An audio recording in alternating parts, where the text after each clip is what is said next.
like to request, he's a senior student. His name is Abrar Karim. He's prepared a speech about Islam needs to be revived, but does not needs to be reformed. Please be patient, listen to him. Alhamdulillah, he prepared the speech. We want to listen to him, inshallah. Assalamu alaikum, my dear brothers and sisters. My name is Abrar Karim. I am 13 years old and I am a high school student. Some might think that the topic in front of me today is beyond my reach, but I will try to shed light on some misconceptions with my limited knowledge that our beautiful religion of Islam needs to be revived, but does not need to be reformed. A good Muslim must submit himself completely to the will of Allah subhanahu wa ta'ala in his worldly and spiritual affairs. Almighty Allah subhanahu wa ta'ala says in the Holy Quran, "Say truly my prayers, my sacrifice, my living, my dying are for Allah subhanahu wa ta'ala, Lord of the worlds. No partner has he, thus I am commanded, and I am the first of those to submit to his will." Surah 6, Ayah 162. Islam is more than a religion. It is a moral and behavioral code of living which governs a Muslim's practical life, spiritual life, intellectual life, family life, social life, civil life, economic life, political life, and international life. Alhamdulillah. Islam is a total and comprehensive way of life which is stipulated upon the glorious Quran and is mirrored by the Prophet Muhammad sallallahu alaihi wasallam. The Sunnah not only explains what is explicit in the marvelous Quran, but also demonstrates by practical example duties such as how to pray, the conditions of purification, or the amounts of alms to be given. Indeed, the Sunnah is the sole source of information required to understand the context of the passages and chapters of the beautiful Quran and the historical events that surrounded the revelation, a process lasting more than 20 years.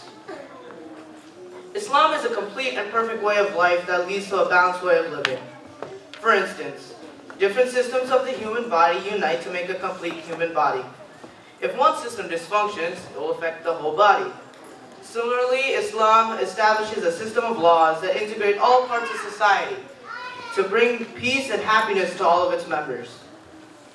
In respect to equality, dignity, and human rights, Islam has raised the status of the woman from being perceived as below the earth to a status so high that paradise lies at the feet of your mother, subhanallah.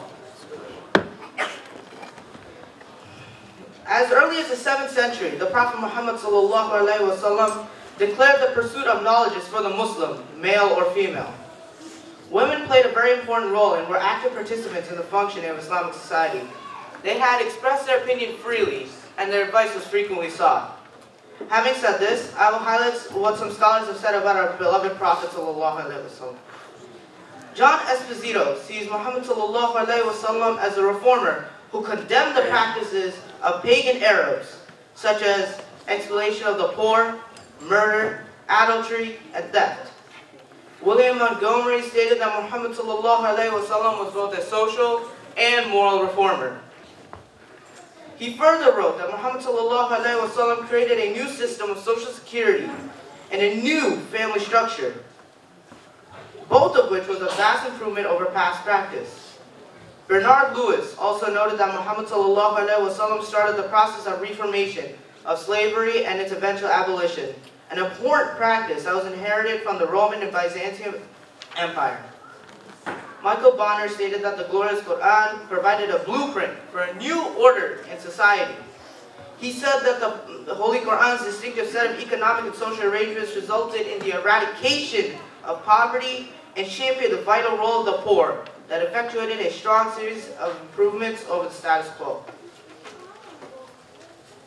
Islam's revival and restoration is rooted in Islam's time-honored tradition of renewal, tajdeed, and reforms that was embodied in Muhammad sallallahu alaihi wasallam's leadership of the first Islamic movement.